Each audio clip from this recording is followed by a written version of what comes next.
These two happy people are the Duke and Duchess of Windsor. They appear conventional, content, like many other couples. Yet their romance shook an empire and captured the imagination of the world. She was an American divorcee, and he the King of England. His name is David, Duke of Windsor, and this is Biography.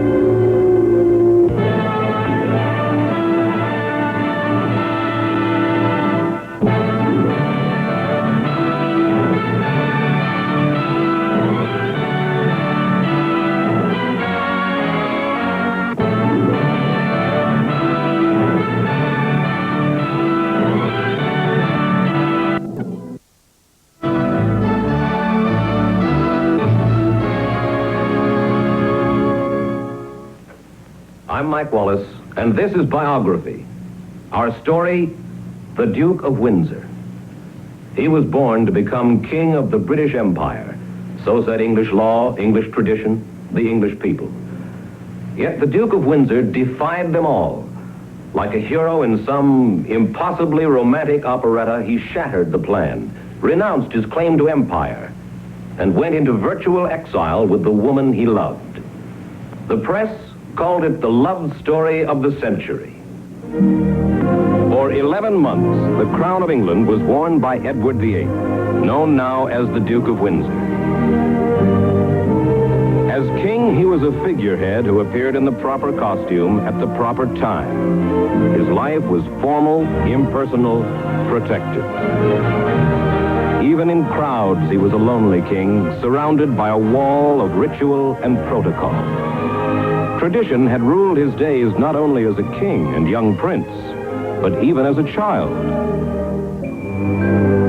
At the age of 6, his full name is Edward Albert Christian George Andrew Patrick David. David's playmates are a prince and a princess, his brother and sister. Their days are spent with tutors and servants, and they get only brief glimpses of their mother and father. They are isolated, kept apart from the changing world of the turn of the century. At this time, their great-grandmother, Victoria, is Queen of England. Her reign is the longest in English history, and she puts the stamp of her firm personality on the Victorian age. But her son, who is David's grandfather, is another kind of human being. When Victoria dies, he becomes King Edward VII. This man, who has been called the Playboy Prince, now 60 and in the twilight of a life that's been a long party, ascends the throne of England. To his grandson, David, he's a smiling Santa Claus. David remembers him as the last Englishman to have an uninterruptedly good time.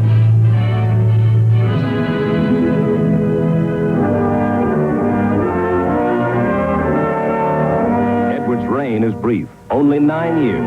It ends in 1910. His grandson marches in his funeral procession. David is just one step from the throne. David's father, George V, is now King of England. He's a rigid, precise man, and both he and his wife, Queen Mary, are steeped in the traditions of monarchy. She conscientiously teaches her son, David, the lessons of royal manners and dedication to the crown he must someday wear. In 1911, at the age of 17, at Carnarvon Castle, David takes part in a significant ceremony. It is his investiture and marks his formal debut as royalty. He is accorded the traditional title given the future king. His father crowns him Prince of Wales.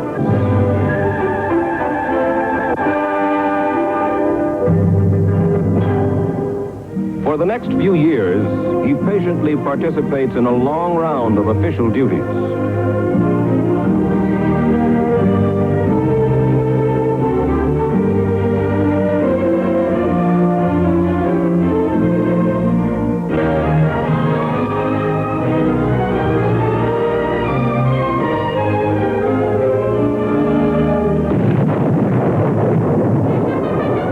When World War I erupts, David wants to fight.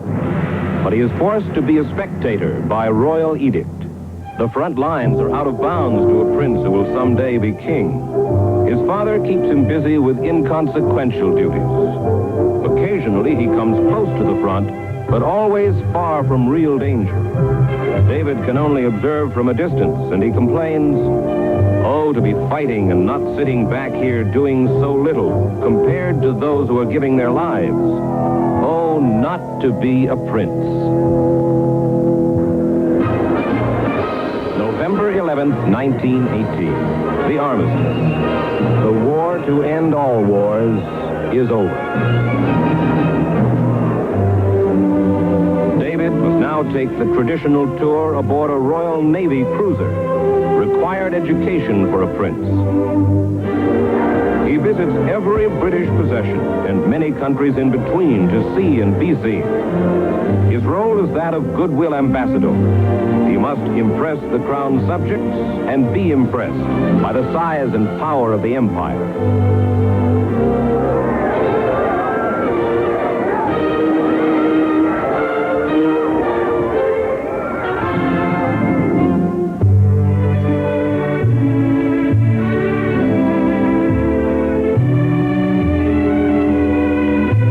He has a shy, appealing warmth.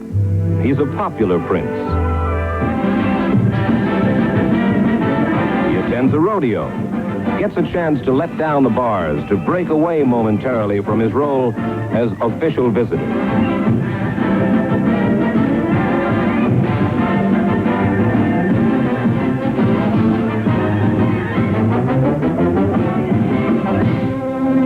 When he visits the United States, his first stop is the White House for a brief talk with President Wilson. During the war, he met many American soldiers, and he feels a special kinship for the Yank doughboys. He makes it a special point to stop and chat with them.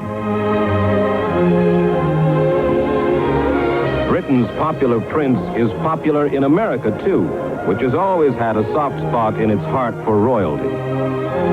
He calls his New York City welcome a masterpiece of acclamation, thrilling beyond description.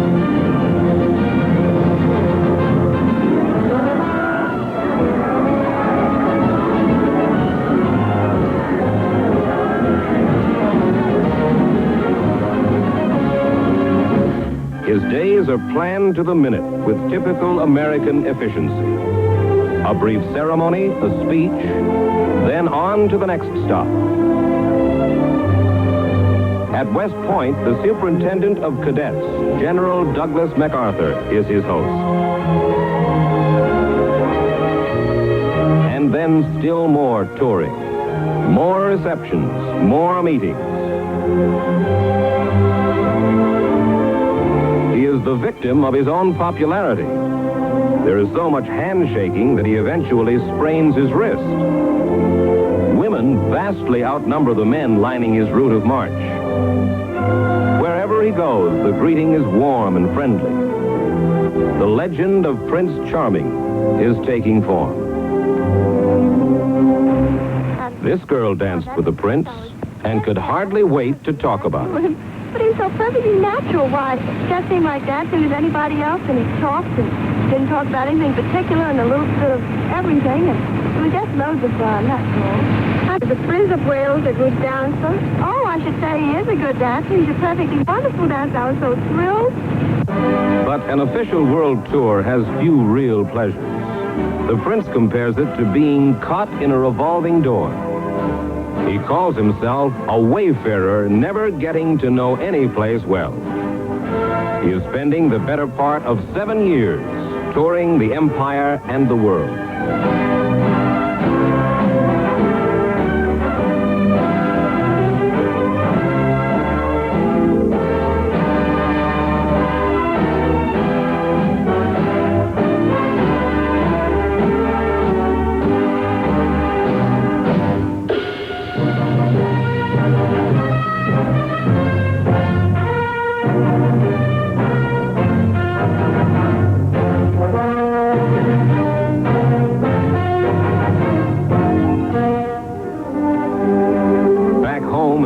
Charles, still more official appearances. He's 30 years old, a bachelor. He doesn't have to worry about a family or making a living. David craves adventure and excitement to break the monotony of royal life. He spends a great deal of time racing thoroughbred horses. His tumbles frighten the royal family and raise old-fashioned eyebrows. But the Prince of Wales is Prince Charming, and most people grant him his fun. One day, his duties take him to an air show. Daredevil pilots of the 20s unleash a display of tricks and speed and courage. The prince is first amused and then fascinated. If racing horses is thrilling, think what flying must be like. His decision to take flying lessons and risk his neck horrifies the royal family.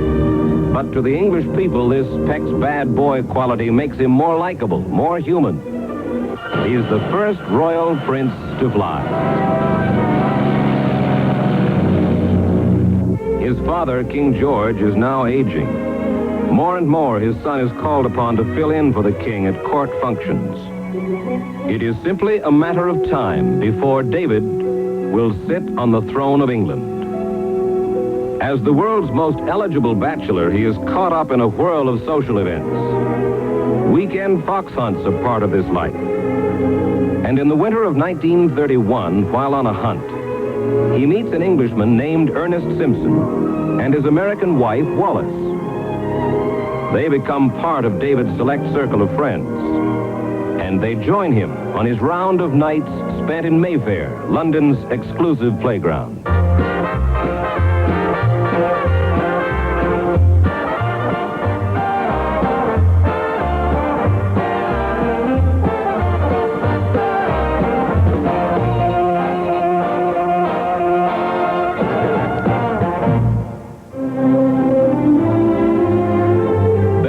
Castle is his private home and the center of his social activities. Ernest and Wallace Simpson are frequently among his weekend guests. Close friends become convinced the prince has more than a passing interest in the attractive Mrs. Simpson. She's a worldly and sophisticated woman. David is impressed by her charm and wit, and he's delighted by her frankness and independence. The two are seen together in public. She is by his side as he watches the races.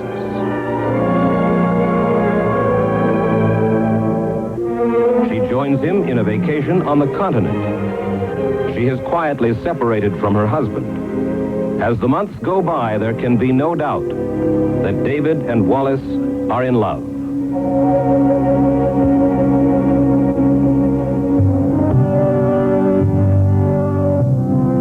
George V is dead, and as the empire pays tribute to his late father, David is aware that he is the next king. But how, he wonders, can the King of England carry on a romance with a married woman? And what if she were to be divorced? Would he be permitted to marry a divorcee, a commoner, an American? The great drama of his life is about to begin. Albert, Christian, George, Andrew, Patrick, David is now, by the death of our late sovereign of happy memory, become our only lawful liege lord, Edward VIII. God save the King.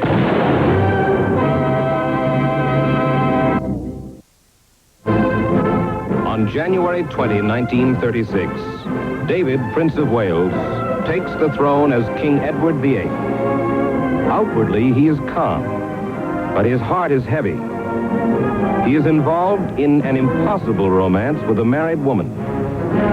He must resolve this dilemma before his formal coronation as king just 9 months from now. Preparations for the event are already underway. It is part of a tradition dating back 1,000 years. Before the coronation, the perplexed king seeks escape and privacy on a cruise aboard the royal yacht. Wallace Simpson joins him.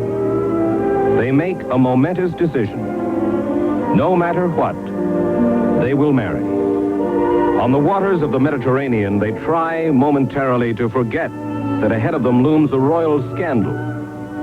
Wallace must begin divorce proceedings as soon as possible, and David must find some way for her to become his queen. David returns to England and resumes his duties of state. He must not betray his anxiety. His advisors have secretly hammered out a gentleman's agreement with the British press. For the moment, the newspapers will not mention the subject of the king and Wallace Simpson. But at most, this can only be a temporary measure. The issue must soon come to a head. His decision to marry Wallace Simpson must inevitably shake the empire.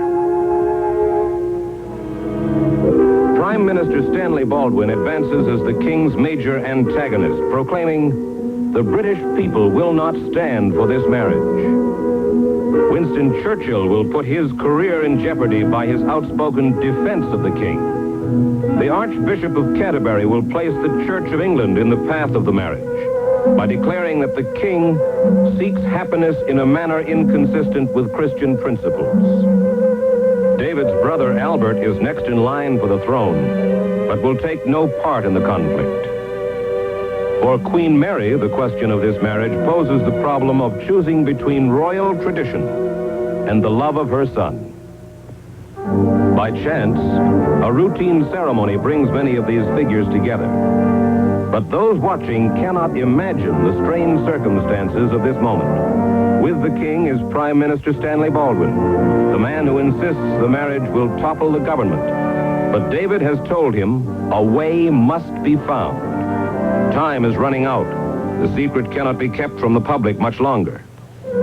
Wallace Simpson stays at Cumberland Terrace. She has already divorced her husband, and she agrees to a marriage in which she will forfeit her rights as queen.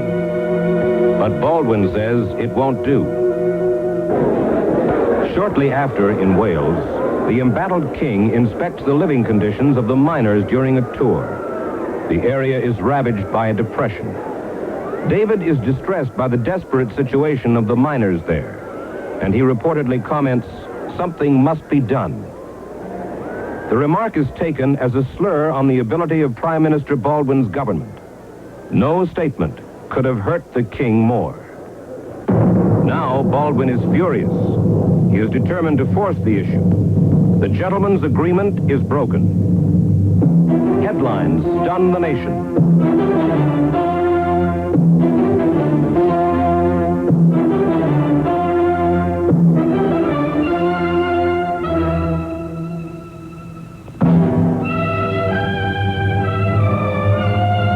For the first time, the British people learn that their king wants to marry an American, Wallace Warfield Simpson, a commoner and a divorcee. Wallace's home is besieged by reporters. She becomes the center of attention for the British press. The pressures, the publicity become unbearable. In virtual panic, she flees England, and she takes refuge in a chateau on the Riviera, only to be discovered and hounded by a horde of reporters. She hides from their cameras and questions. All she can do now is wait. Baldwin goes to Buckingham Palace to hand the king an ultimatum. If he will not give up Wallace Simpson, he must risk the political consequences, the wrath of the government, or he must abdicate. The king's answer? "I will marry." At 10 Downing Street, Baldwin summons his ministers to plot a final stand. There can be no compromise with the king. The British people stand on the sidelines in suspense, waiting for the next move.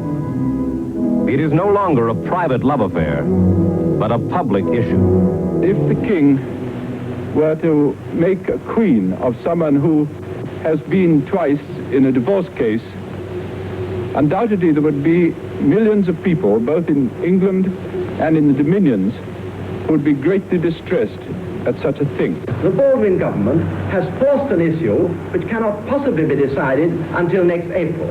In my opinion, it is a possible explanation that they are concerned with the growing popularity of the king by reason of his interest in the depressed areas in Great Britain, as compared with the failure of the government to deal with this difficult and vital problem. To safeguard the family, our church must oppose the remarriage of divorced persons. Mrs. Simpson has twice been in the divorce courts. To my mind, that completely rules her out as Queen of England. I think he is a sign of modern democratic times. After all, the king is a man like myself, but he should not allow his private life to interfere with his public life. We hope that His Majesty will be willing to make a great personal sacrifice. I do not think that the church should interfere in matters of state. My opinion of the king, he should marry who he loves. He's been a good chap to the working class. In my opinion, the king's marriage should be a private act and considered as such. In this case, we should be able to avoid a constitutional matter. Feelings run high in Britain and throughout the world. Support mounts for the king. Public opinion swings toward the man who had always been a popular figure.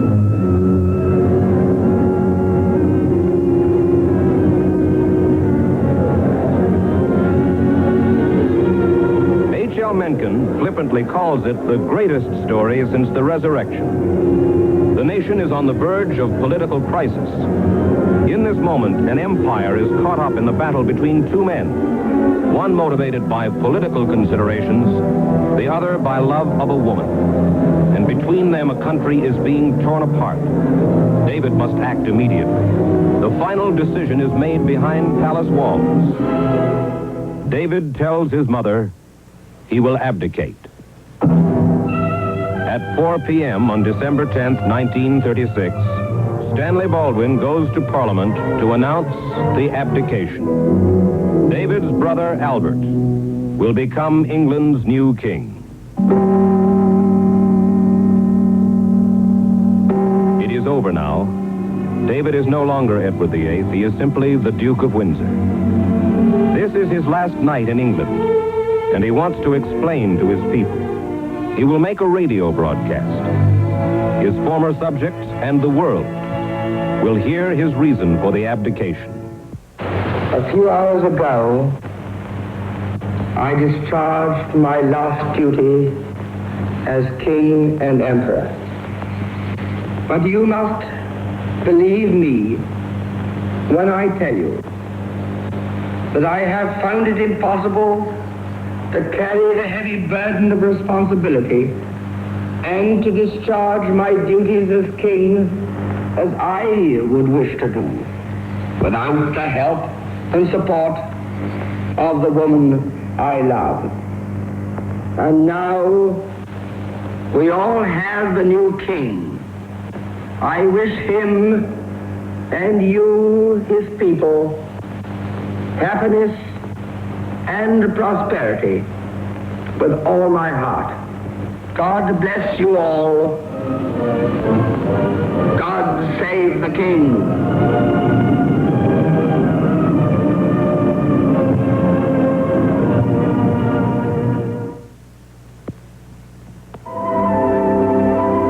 The uncertainty, the anguish, the conflict are over. And in a villa in France, the newly married Duke and Duchess of Windsor pose for their wedding pictures. A king stepped down from his throne so that this event could take place. And 1,000 years of tradition were swept away so that a man could marry the woman he loved.